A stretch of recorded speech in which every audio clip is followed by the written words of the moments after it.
Fala aí, galera. Boa noite. Deixa eu fixar nosso tema aqui de hoje. Hoje a gente vai falar sobre os cuidados com a pele para pessoas com diabetes. Com a pele.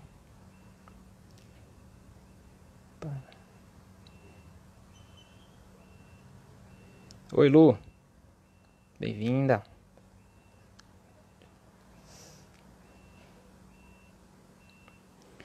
Pronto. Já fixei aqui o nosso tema, cuidados com a pele para pessoas com diabetes. Beleza? E vamos nessa. 1 hora aí de papo. Vocês podem mandar as perguntas que quiserem. Só não vai ser uma consulta, né? Mas mandem o que vocês quiserem, as dúvidas, filtro solar, unha, queda de cabelo, o que vocês quiserem. Que o Dr. Juan, ele vai nos ajudar a conhecer um pouquinho mais sobre esses cuidados. Beleza? Bom, nunca fiz uma live com um dermatologista. E que bom que essa vai ser com o Juan, porque ele é meu amigo pessoal. Um cara que eu confio muito. E é um cara que sabe muito sobre dermatologia.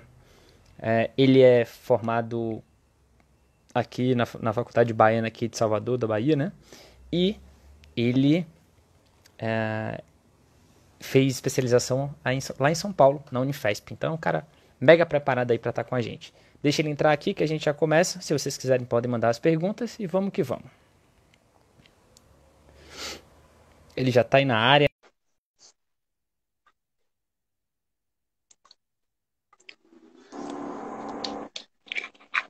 Meu amigo, e aí, Fala, meu Fred, tudo bem? irmão. Bem-vindo, velho. Boa noite. Valeu, Beleza? boa noite. É um prazer estar aqui. Obrigado pelo Que convite, viu? massa, irmão. Que bom que você Satisfação. aceitou. Pô, felicidade grande, vai ter você aqui. Só o nosso São Paulo que não tá dando felicidade, mas isso mesmo, faz parte do jogo. É verdade, não tem como É, ter todas as alegrias ao mesmo tempo, né? não tem, ou pelo menos o Bahia foi campeão baiano, né? É o É. jeito. Vamos nos contentar. Deixa ali, velho. Já lhe apresentei aqui, meu irmão. Falei que você é meu amigo pessoal, mas enfim, todo o seu currículo aí, que se formou aqui na Bahia, né? Em medicina e foi para São Paulo alçar novos voos aí, principalmente Isso. em relação à dermatologia. E é um prazer ter você aqui compartilhando conhecimento com a gente. E vamos que vamos. Falei pro pessoal apertar nas perguntas aí que não é todo dia que a gente tem uma sumidade aqui Que para é isso. responder, não, pô. Mas pode perguntar, eu estou aqui à disposição de vocês para isso mesmo, tirar todas as dúvidas, ajudar no que eu puder contribuir, porque eu sei que é importante para vocês, então é importante para mim também. Massa. Eu vi que você bateu um papo lá com a Fabi, não foi? Na live lá Foi. do movimento de diabética. O que é que você achou de mais importante, assim, velho? Que a galera perguntou e que você acha que, pra gente começar esse papo logo aqui, eu fiz 10 tópicos aqui pra mim, pessoais, né? Mas o pessoal vai mandar Certo. perguntas e vai mandar brasa. Mas o que é que você achou de mais importante aí do papo, velho? Rapaz, na verdade, tiveram várias perguntas importantíssimas para o dia a dia do diabético, né? Muitas pessoas colaboraram com colocações importantes, mas acho que foi principalmente ao déficit de sensibilidade tátil Hum, e o pé diabético, ulcerações e processos infecciosos cutâneos que me chamou mais atenção em relação à dúvida do pessoal. massa, velho. Então tá conectado aqui com o que eu anotei. Vamos nessa. Me diz o seguinte, velho. Diabético, de fato, tem uma predisposição a ter problema com a pele, alguma coisa, algo relacionado a ser mais seca, algo relacionado à cicatrização. Sim, é uma pergunta muito interessante isso aí, porque realmente o principal do diabetes para se controlar todas as complicações é o controle glicêmico, né? Que deve ser feito com um acompanhamento por um endocrinologista ou um clínico geral que esteja habilitado, que tenha conhecimento da área. E nem todo lugar a gente encontra um endocrinologista à disposição da população, né? Então, é, muitos clínicos estão super preparados para isso também, tá certo?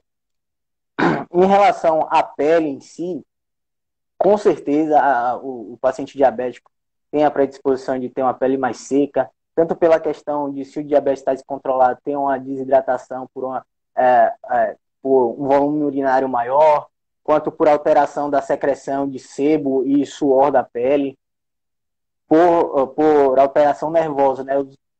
Existem nervos para diversas funções no corpo humano, e tanto os nervos sensitivos da perna, que começam a deixar de ter a sensibilidade, os nervos que inervam essas glândulas sudorípara e a glândula sebácea também sofre alterações, entendeu? E isso compromete a hidratação e a qualidade da pele.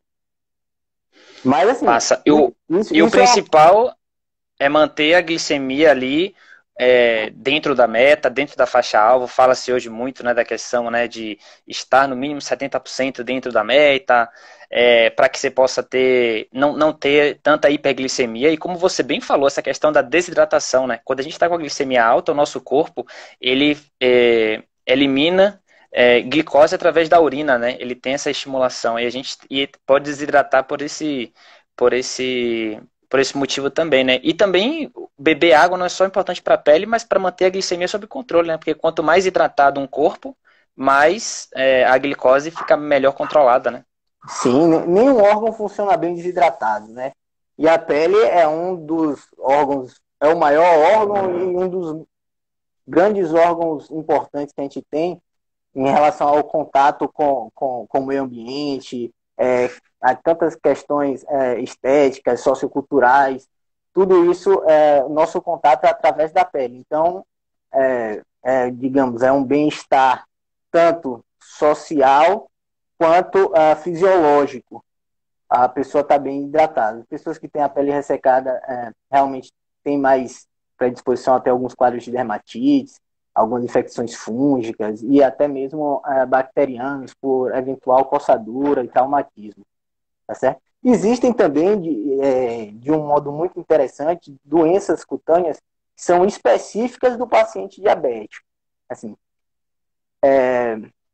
são mais raras, tá, no geral, mas existe. Tem as mais frequentes, que assim, não só acontecem no paciente diabético, mas os pacientes diabéticos têm uma predisposição maior, que é a acantose nigricante, aquela pele aveludada no pescoço, axila, mais escurecido. Isso denota resistência à insulina, geralmente os pacientes com diabetes tipo 2, tá certo? Mas existe também a dermopatia diabética, alguns pacientes costumam se queixar de como se fossem umas lesões cicatriciais meio escurecidas na perna, pontiforme, em ambas as pernas, às vezes por traumatismo muito pequeno, mas como a pele já tem uma deficiência de irrigação e uma alteração dos capilares sanguíneos, parece que a cicatrização acaba sendo um pouco mais dificultada e surgem essas manchas, tá? Então, às vezes, é uma queixa muito frequente também de pacientes diabéticos. As outras, eu acho que não cabe muito a gente ficar falando aqui, porque são muito mais raras e a gente teria que afastar outros diagnósticos diferenciais. Não são dúvidas frequentes de pacientes diabéticos. Eu, particularmente, vi poucos casos dessas outras dermopatias. Então, vamos focar no que interessa mais para vocês. Mas se vocês tiverem uma dúvida dessas também, a gente está aqui para responder. Show de bola, negão. A doutora Alessandra entrou aqui, prazer ter ela aqui. Ela falou que realmente essa multidisciplinariedade é super importante, né? Porque às vezes, e eu falo muito com a galera assim, por que convido vários especialistas? Porque, velho, o cara se especializou naquilo, irmão.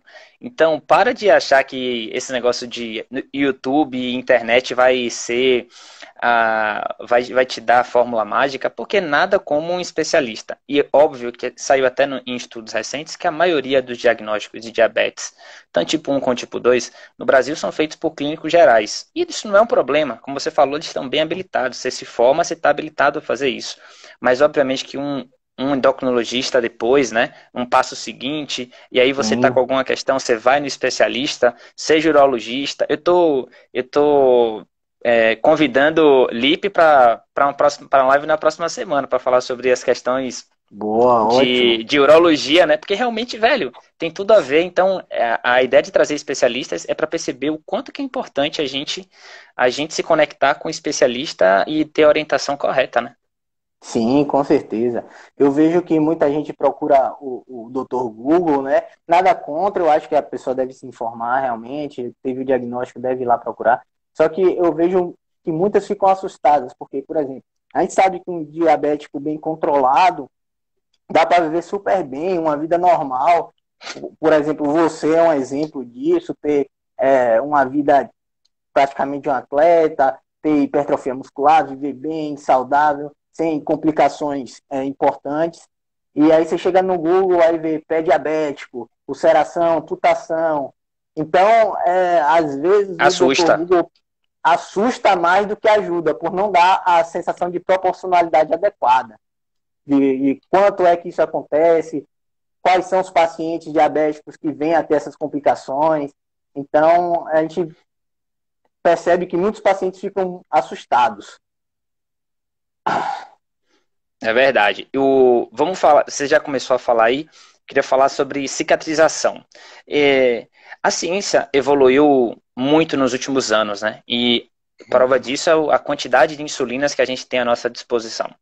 Né? Hoje existe NPH irregular ainda, mas as canetas de insulina, existem bombas de infusão de insulina contínua, tem chegado cada vez mais coisas importantes, o Libra, etc.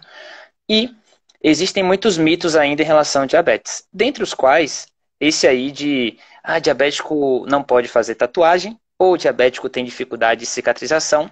E é importante que a gente destaque que se a pessoa tem diabetes, tanto tipo 1 quanto tipo 2, mas ela se cuida, né, tem hábitos saudáveis tal, e ela mantém as taxas da glicose no nível adequado, tem uma glicada bacana, tem um tempo dentro da meta bacana, ela não deveria ter dificuldade de cicatrização. Do contrário, as pessoas que não se cuidam e têm hiperglicemia constante acabam lesionando os vasos e tal. Queria que você falasse um pouquinho disso e me corrija se eu estiver errado. Nada, ótima colocação. É exatamente isso, né? A diabetes é uma doença silenciosa. Quanto mais cedo a gente descobrir, melhor. Se o paciente descobre no momento que ele não tem complicação nenhuma, é o melhor momento. Ele descobrir quando ele não tem nada, mas ele tem que acreditar, porque nesse momento, às vezes, o diabético não está sentindo nada. E por não estar sentindo nada, não acredita que no futuro, às vezes não tão distante, vai cursar com algumas complicações se não se cuidar. Diabético tipo 1 geralmente apresenta uma sintomatologia no início mais aguda, mas o diabético tipo 2, ele tem uma demora no diagnóstico importante às vezes, e na aceitação também. Por isso que eu estava conversando com a Fabiana e contigo, que eu acho excelente e assim, brilhante essa forma de vocês estarem em grupo, fazendo com que as pessoas com diabetes se sintam parte de uma equipe, que elas não estão sozinhas, porque isso com certeza aumenta a taxa de cuidado de uma forma excepcional e diminui a negação dos pacientes, né? Então, eu digo que estar num grupo com vocês é tão importante quanto ter um acompanhamento adequado, médico, justamente pela questão da motivação, da sensação de grupo. E o ser humano é um ser sociável, né? A solidão, para eles, a sensação de estar sozinho, às vezes é a parte mais difícil.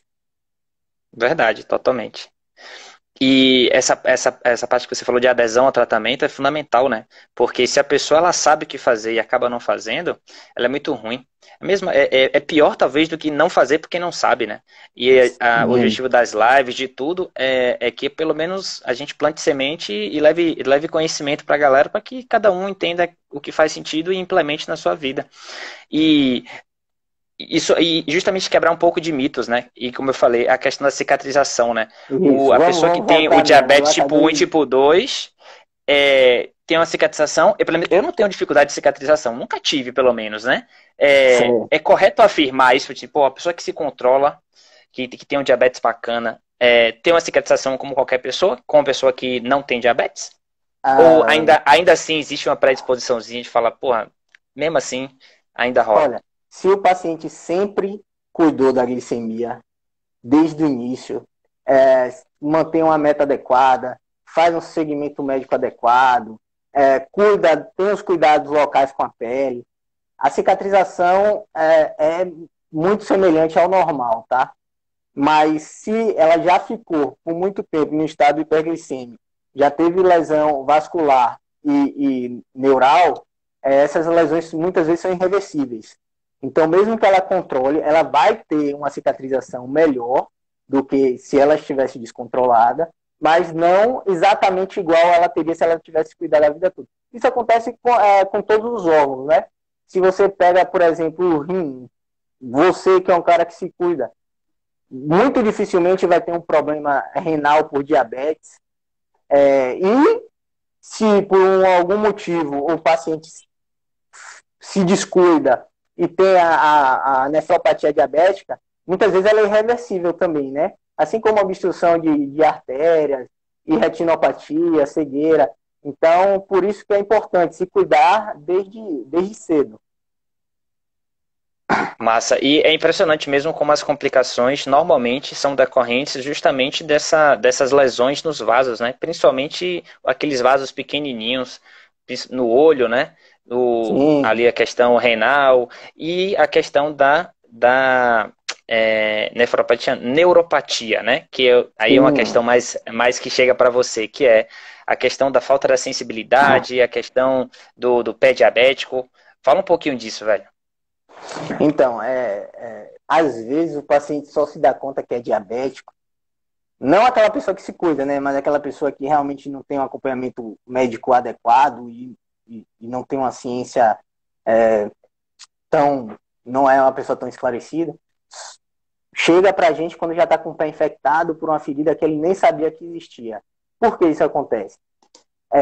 Existe uma lesão neural justamente nos pequenos nervos cutâneos, principalmente das pernas, bilateralmente, e você começa a perder a sensibilidade tátil, a sensibilidade dolorosa, e eventualmente você pisa em uma pedra, em um prego, tem um sapato desajustado, que faz uma pressão em um lugar onde não deveria no pé, e tudo isso pode gerar feridas cutâneas. Se você não tiver o cuidado de todo dia estar olhando o pé e estar cuidando de sua saúde, isso vai passar despercebido até um momento que algo pior aconteça, uma infecção, e aí começa a sair pus, mau cheiro, a pele começa a ficar vermelha. Então, é muito importante a prevenção disso daí também. A prevenção da perda de sensibilidade também é o controle glicêmico, certo? E são aquelas temidas fotos que a gente acha no Google, né? Quando bota diabetes, aí acha logo aqueles pés abertos horríveis, Sim. muito que tá muito conectado com a hiperglicemia constante, né? Lesão dos vasos e também a falta de você olhar cuidar dos pés, né? Eu lembro lá na live com a Fabi que a gente falou sobre a questão de enxugar os dedos depois do banho, né? Para evitar fungos, não é isso? E Isso. também enxugar bem as axilas, tal. Fala um pouquinho disso também.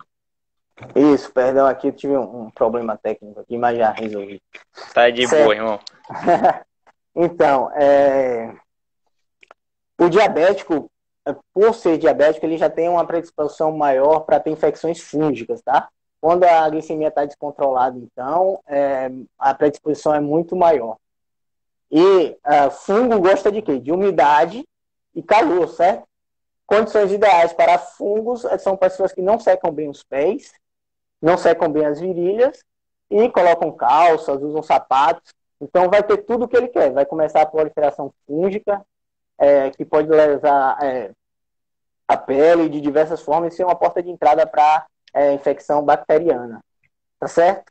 Então, assim, formas de prevenção, o que é que a gente pode fazer? Sempre lavar e enxugar bem os pés entre os dedos e sempre estar olhando e tocando o próprio pé para sentir se não tem alguma alteração, alguma calosidade que já está indicando um sapato mal ajustado, um andar que não está tão adequado pela falta de sensibilidade nos pés mesmo. Certo? Isso inclui também a região de virilha, tá? Porque nos pés a gente às vezes acaba negligenciando mais e na virilha, quando a pessoa sente, ela tende a procurar o médico, o dermatologista mais precocemente e tratar. Mas a gente vê infecções crônicas no pé sem tratamento por falta de um cuidado maior na avaliação cutânea é do pé, certo? Vixe, Joãozinho, agora travou tudo aqui, peraí. Vê se você mudou de lugar? Não, não. Tá vendo? Eu não tô te vendo. Não Galera, tá me me diz aí vendo? se aí, mas, né, tá todo em quadrinhos agora. Ué, não entendi. Pera Pera. aqui. É a internet, daqui a pouco ela volta. Melhorou aí? Não tô vendo só uma só sombra. Me fala aí, galera, se sou só eu ou se vocês também. Mas eu tô te parecendo que tá parecendo que vai voltar. Qualquer coisa eu Aí tá. saio aqui e entro novamente. Qualquer coisa você sai. Aí tá voltando. Às vezes a internet dá uma caída e volta. Aí voltou. Vamos sim. Voltou? Aí, vamos nessa. Maravilha, maravilha. Boa. Pronto, a gente tá falando sobre a importância de enxugar entre os dedos após tomar Isso. banho, né? Para evitar aquela região úmida, que é o que os fungos gostam, né? De Isso. coisa de uma região úmida e quente, é isso? Isso. Umidade Beleza. e E a calor. mulherada que toma banho e passa hidratante, como que é isso, velho? En- Pode, não Então, pode? você fala nos pés ou no corpo? No corpo como um todo? Ó, isso é uma pergunta sensacional que os pacientes da grande maioria chegam utilizando o hidratante de forma errada no consultório e não sabem, às vezes não está conseguindo a hidratação que aquele produto conseguiria atingir, não por defeito do produto, mas defeito da forma de aplicação, certo? O hidratante ele deve ser aplicado com a pele úmida, tá? A maior contradição, você está se contradizendo, é para enxugar ou não é para enxugar? Olha bem, as regiões de axila, virilha, região interglútea e pés você deve enxugar bastante. Porém, as Certo. demais regiões você não precisa enxugar tanto e com ela um pouquinho úmida você passa o hidratante, certo? Porque o hidratante vai ajudar até a reter um pouco aquela água ali, dar uma hidratação melhor para a pele. Então, quando o paciente às vezes muda só a forma de aplicação, a gente já vê resultados assim bem contundentes, tá certo? Porém, pacientes que tomam banho uma vez por dia não precisa se limitar a hidratar a pele uma vez por dia. 2 a 3 é uma quantidade melhor, mesmo que a pele não esteja úmida, tem um efeito já benéfico, tá certo? E aí, qualquer tipo de hidratante, qualquer tipo de creme, não tem uma coisa específica assim, não, né? Olha, Fred, tem não relacionado ao diabetes, mas a sensibilidade cutânea tem sim, Uhum. dependendo se a pele for mais áspera, crespa ou não, se for a pele do pé, porque você enxuga bem, mas mesmo assim alguns pés precisam de uma hidratação também, tá certo? Mas dependendo da sensibilidade, espessura e, e aspereza, digamos assim, de uma forma mais popular da pele, existem hidratantes mais adequados e outros menos adequados. Porque alguns são um pouco mais irritativos, outros um pouco mais queratolíticos, dependendo da substância que tem associada, tá certo? Mas, no geral, para o diabético, por ser diabético, não tem uma especificação de Uma ter que ser contraindicação assim, né? ter que ser determinado produto. Tem Muito que ser bom, um velho. produto que você tenha o prazer de estar passando e saiba que vai passar todo dia, né? Massa, irmão. Uma coisa que é uma coisa pessoal também, é questão de queda de cabelo. Não dá pra você É. ver, mas aqui no fundo já começa, alguns amigos já começaram a me abandonar há algum tempo. E aí eu sei que eu já li sobre isso, a questão do folículo capilar, né? Que é a questão. Mas aí Folículo piloso, tá isso. muito. Mas está muito relacionado também à hiperglicemia. Daí eu queria que você falasse um pouquinho sobre essa relação, né? Diabetes, queda de cabelo, como é que acontece? Está fadado a ficar careca? Os homens são muito preocupados com isso, né? As mulheres também falam bastante, né? Você passa aqui que cai muito. É verdade isso? Não tem nada a ver? Então, olha, no geral, doenças sistêmicas descontroladas, elas podem causar um eflúvio telógeno, que é uma queda de cabelo, geralmente do couro cabeludo inteiro, durante alguns meses, e se não controlar de forma adequada, isso se perpetua, tá? Porém, na grande maioria dos casos, com discretas alterações glicêmicas, não tem uma queda de cabelo tão importante. Geralmente mais um fator genético.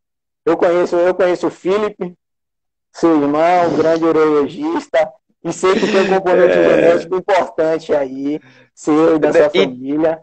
e tem uma parada que é o seguinte, ele tem umas entradinhas aqui, eu não tenho ainda não. Agora tem uma parada que eu acho que é fundamental, que é o estresse, velho. O quanto que a pessoa, num momento de estresse, né, o cabelo cai mais. Tem relação isso, mas me parece uma Tem, relação tem. evidente, velho. E é verdade, você está completamente coberto de razão. O estresse é um dos desencadeantes do eflúvio telógeno, como eu falei para você. O eflúvio telógeno é o cabelo que estava crescendo, ele para de crescer e passa por uma fase de queda, digamos assim. E isso se manifesta geralmente alguns meses depois do episódio de estresse. Quando é estresse de uma infecção não tão grave, porque uma infecção também é um estresse para o corpo, certo? Só que é um estresse físico. O estresse mental também é um estresse. E quando essas coisas mais habituais do dia a dia, a queda de cabelo tende a se manifestar alguns meses depois. Eu não sei se você já percebeu isso. Se você teve um período de estresse, ele não cai imediatamente no primeiro, segundo dia. Ele vai começar a cair lá para o final do segundo mês, terceiro mês.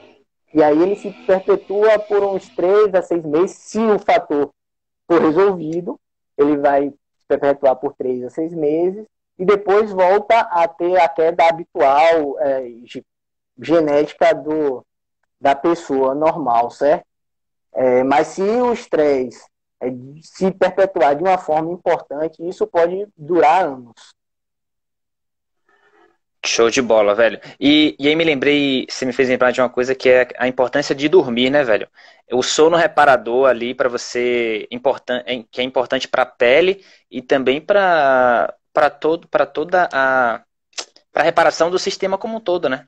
E a gente não se lembra tanto de dormir, a gente está sempre dormindo 6 horas por dia, não consegue dormir, não tem um sono de fato, aquele sono que consiga promover todos os benefícios.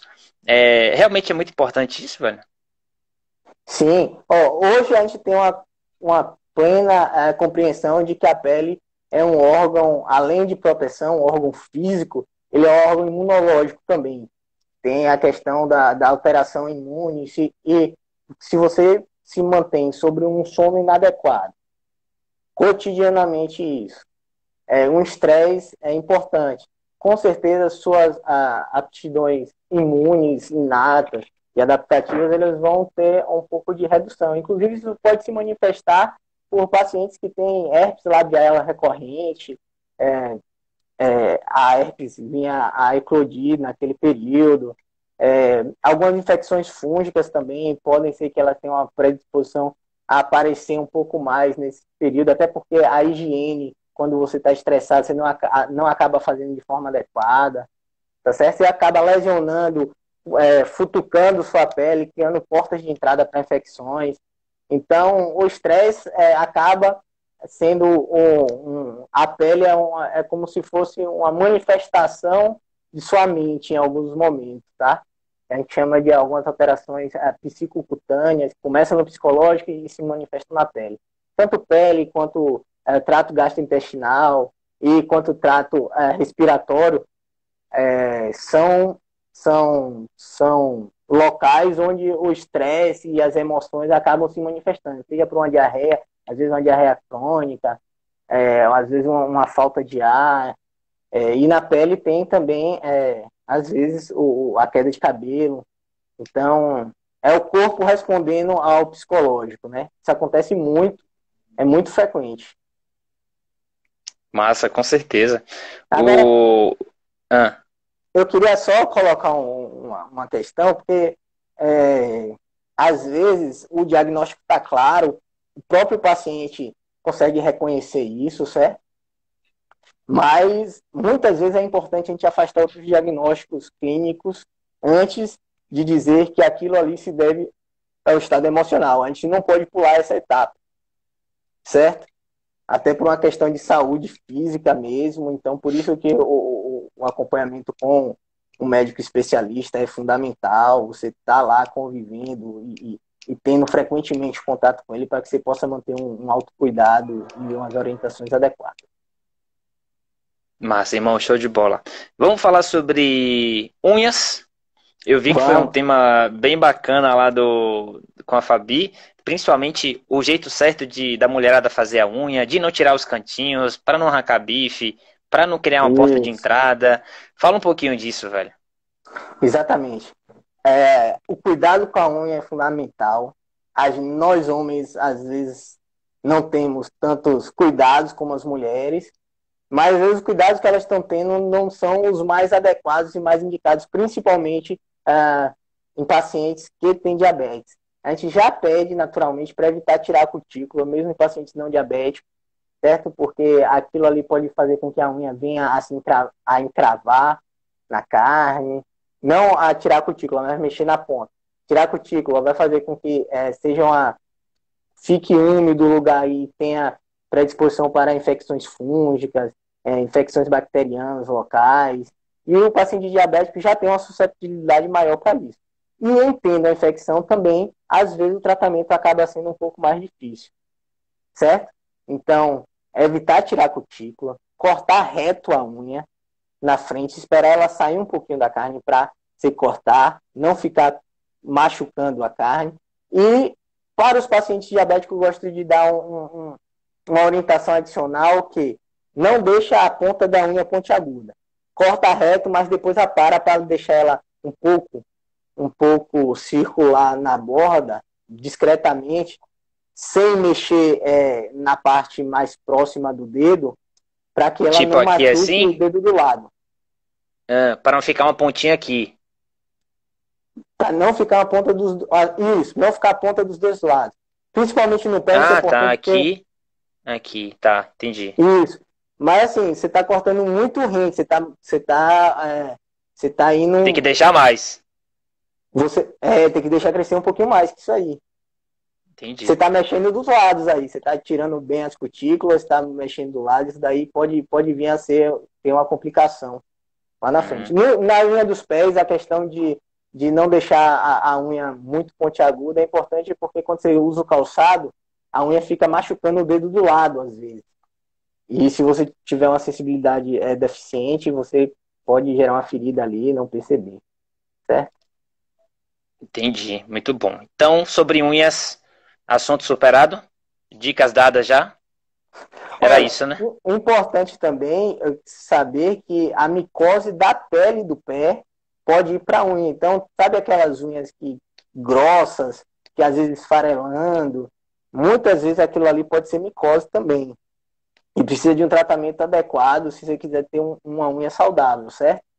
Então, o seu dermatologista vai poder te dar umas orientações adicionais. Cada caso é um caso. Às vezes a gente usa produtos tópicos, às vezes a gente usa alguns esmaltes, às vezes pede para lixar. E tem que ver se realmente é uma micose ungueal e não um diagnóstico diferencial, porque muitas alterações da unha se apresentam de forma semelhante. E às vezes a gente precisa de um exame diagnóstico a mais para poder ter certeza da causa. Muito bom, velho. Então, vamos passar agora para tatuagem. Vamos. Existe o mito, né? Diabético não pode fazer tatuagem. Bom, talvez isso tenha sido. E eu entendo que é normal que existam ainda muitos mitos em relação à pessoa com diabetes, porque se você pensar, a gente está em 2020. A insulina foi descoberta em 1921, né? Aí, 21 e 22 ela começou a ser comercializada, enfim, para utilizada em humanos e tal. E aí, vai fazer 100 anos ainda, né, velho? É relativamente recente. E, de fato, os mitos vieram muito daí, né? A pessoa descobrir diabetes, de fato, era uma sentença de morte. Até você descobrir insulina, até você ter a tecnologia que tem hoje, se você analisar, o Libre, as insulinas análogas, etc., é do final do século passado para esse século. Então, de fato, existem muitos mitos aí. E um dos mitos, que além daqueles de diabético não pode comer doce e tal, e de fato era, não comer doce era uma estratégia excelente, porque se você não tinha insulina, óbvio que se você não comer doce, você não precisa aplicar insulina, mas não era só isso, porque o seu corpo não produz nem insulina basal. Mas enfim, um dos mitos é diabético tem dificuldade de cicatrização, e a gente já deixou claro aqui que se você se controla bem, né, você tende a ter uma cicatrização normal, como se uma pessoa que não tem diabetes. E a questão da tatuagem. Eu tenho 4, e várias pessoas têm várias aí. E a indicação maior é de ter uma glicada abaixo de 7, que significa que a pessoa está se cuidando bem, né? E o maior tempo dentro da faixa-alvo. E eu queria que falasse um pouquinho, realmente, a gente já falou sobre cicatrização, né? E tem tudo a ver, né? Tá conectado, porque a tatuagem são microlesões que acontecem, né? Durante a realização da tatuagem. Sim, são microlesões com depósito de pigmento, né? É, é, a própria tatuagem ela tem avançado nos materiais que eles utilizam para fazer isso, para aplicar na qualidade da tinta também. E o paciente diabético bem controlado não tem contraindicação nenhuma para fazer tatuagem. Inclusive, se isso vai trazer um bem-estar, uma sensação de pertencimento a algum grupo ou de valorização de alguém da família, e aquilo vai te trazer um bem-estar, seja pela questão estética ou pela questão do significado da tatuagem, não tem problema nenhum, tá? A diferença é o quê? Sempre o cuidado da pele tem que ser um pouco mais cauteloso, né? Criterioso. Então, tem que ser em um local que você tenha a segurança de que o profissional está utilizando equipamentos estéreis para fazer, está fazendo a higiene e o preparo adequado da pele, vai te dar um segmento e um retorno caso tenha algum imprevisto, ele tem algum profissional de referência para poder te indicar, ou você tem um dermatologista para te avaliar caso tenha alguma complicação, mas não é contraindicação para fazer tatuagem, não. É mais um mito realmente que acaba prejudicando a vida social de uma pessoa com diabetes sem necessidade. Então, Você falou da tatuagem, irmão, e aí eu vou até aproveitar para mostrar. Já há algum tempo, né, existe uma orientação internacional no sentido do diabético mostrar em algum lugar, deixar evidente que ele tem diabetes, tipo 1 ou tipo 2. Ou então que sim. insulina e tal. Hoje já tem pulseira, hoje tem um bocado de coisa. Mas tem também essa forma bacana de você mostrar, que é a tatuagem. Não sei se você sabe, eu tenho uma tatuagem do diabetes. Não sabia, Que deixa eu ver. Eu vou mostrar aqui. É o círculo azul. Ai, peraí que tá indo aqui. Aqui. Vou mostrar aqui. Deixa eu levantar aqui. Tá vendo? Aqui tem um círculo azul, que é o símbolo mundial do diabetes. Tem escrito que eu tenho diabetes tipo 1, ou seja, insulino dependente. Tem o grupo sanguíneo A positivo, para que se eu tiver uma hipoglicemia, alguém me achar desacordado, a pessoa vai perceber isso aqui. E nessa região aqui, porque é normalmente nessa região que a gente toma o soro, né? Então, para evitar que você tome um soro ou alguma medicação com açúcar, né? Glicosilado, né? Que chama? Glicosado. Glicosado. E então é nessa região aqui. Então é legal que seja justamente aqui uma pulseira, alguma coisa nesse antebraço aqui, para que as pessoas que te atenderem, né? Principalmente profissionais de saúde, saibam que você tem diabetes por exemplo, se você está desacordado, você teve uma hipoglicemia, a pessoa vai saber, né, que provavelmente é falta de açúcar. Fred, olha, sinceramente, eu vou até além dessa questão física. É muito importante para quebrar o estigma de pacientes que têm diabetes, perceber que outras pessoas têm o diabetes e não têm vergonha de se cuidar, sabe? E de mostrar que é uma pessoa que está realmente, que tem uma condição de saúde, que não deve ser estigmatizada de forma nenhuma, até porque não tem motivo para ser, tá? Então, essa questão de você se colocar socialmente com uma tatuagem assim é muito bacana, certo? Muito bacana. É legal para os profissionais de saúde também. É importante caso a gente encontre uma pessoa com diabetes desacordada. Hipoglicemia é realmente uma causa frequente dessa situação em pacientes, mas tem a questão física e social aí que eu parabenizo você por essa atitude aí, viu? Muito bacana. E eu tinha ouvido falar, já vi alguns casos, mas não sabia que tinha um amigo próximo que tinha essa responsabilidade social e individual também tão consagrada na mente, assim. Viu? É, massa, Parabéns. irmão. E é legal o que você falou, né? Porque algumas pessoas me perguntaram lá quando eu fiz, e depois, pô, e se um dia. A gente sabe que a cura do diabetes está longe, né? Apesar de existirem vários estudos, Sim, sim. o diabetes tipo 1 é uma doença que não é no pâncreas. Ela é do sistema imunológico, é muito maior. Então, para que você chegue na cura, você precisa primeiro saber o motivo. E a gente nem sabe o motivo do diabetes tipo 1, imagina a cura, né? Imagina o quanto que a gente está longe disso ainda. Mas, enfim, no dia que chegar a cura, e eu rezo para que isso aconteça, e vou ficar muito feliz, eu vou. Essa tatuagem vai ser uma marca. Então, algumas pessoas perguntam, velho, e no dia que você não tiver mais, se tiver a cura, eu vou adorar dizer que eu tive diabetes, né? Então, para mim tá tudo bem, né? Uhum. É uma parada que você falou que é de identificação. Às vezes você olha, te dá uma força, né? E a gente se conecta por tribos e nós somos seres sociais, então acho que é muito do que você falou também. Além de tudo isso, né? Você faz bem pro seu psicológico também. E isso é muito importante.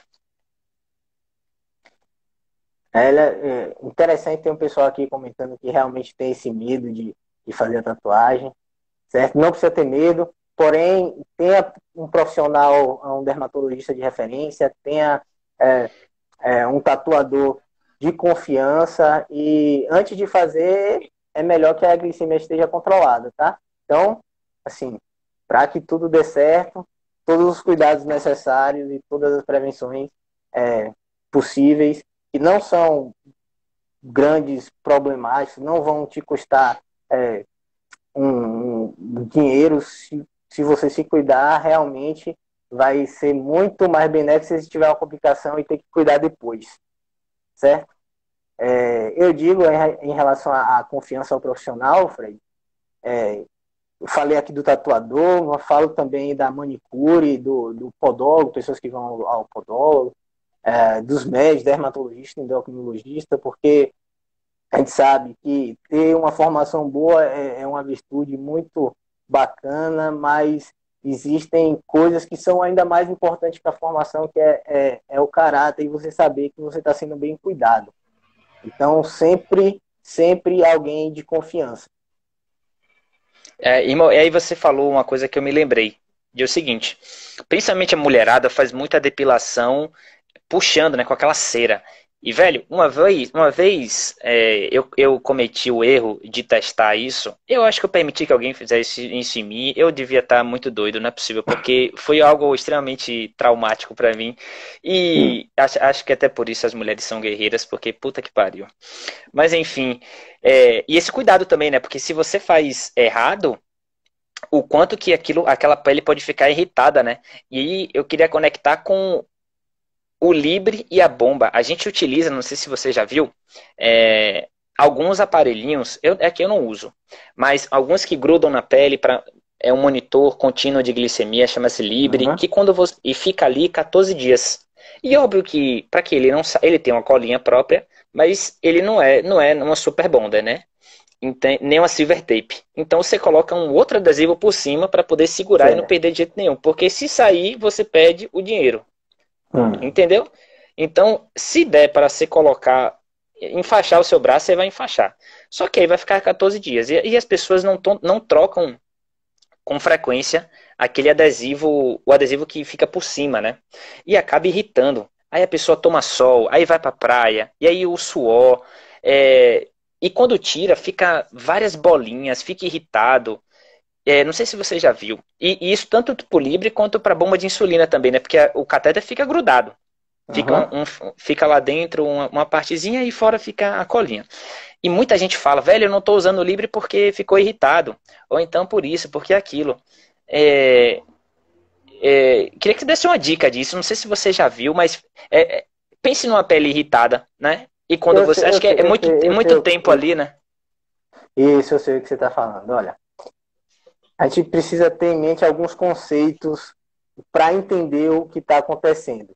A gente precisa primeiro saber se sua pele é uma pele sensível, se sua pele desenvolveu alguma alergia ao produto da cola ou alguma substância daquele material, ou se está tendo algum trauma, algum atrito, a forma de colocar não está tão adequada. Todas as substâncias que penetram a pele, tendo a possibilidade de penetrar a pele, quando elas são ocluídas durante muito tempo, a penetração dela é maior.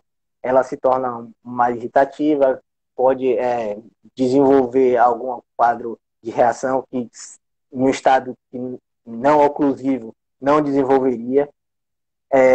Mas, assim, o importante para evitar uma irritação cutânea maior é principalmente a higiene e a pele estar hidratada, certo?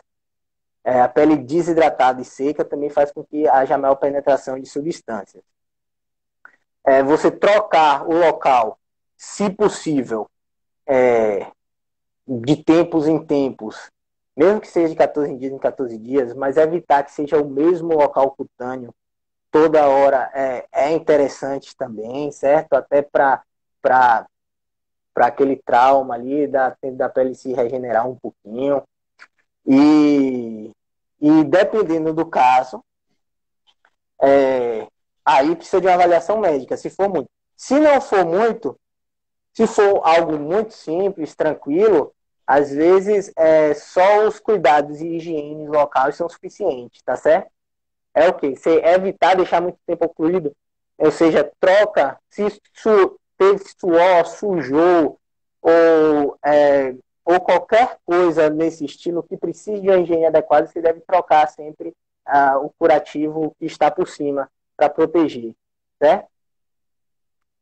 Eu acho que é definir um prazo também, né? Tipo, o sensor dura 14 dias, você não pode tirar ele, beleza. Mas o que você coloca por cima, o adesivo, você pode Isso, trocar de 2 em 2 dias, até porque você toma banho, molha, né? isso. Se a partir do momento que aquele que tem sujeira e outras substâncias externas ali, realmente, se você puder trocar, você deve trocar. Além disso, alguns pacientes com a pele um pouco mais sensível poderiam se beneficiar de um corticoide tópico, média ou baixa potência no local, mas aí eu deixaria para uma avaliação dermatológica um pouco mais apurada, você vendo qual o quadro clínico do paciente, se realmente precisa ou não, certo? Mas, e outra coisa, os corticoides também, a gente tem que lembrar que não pode ser usado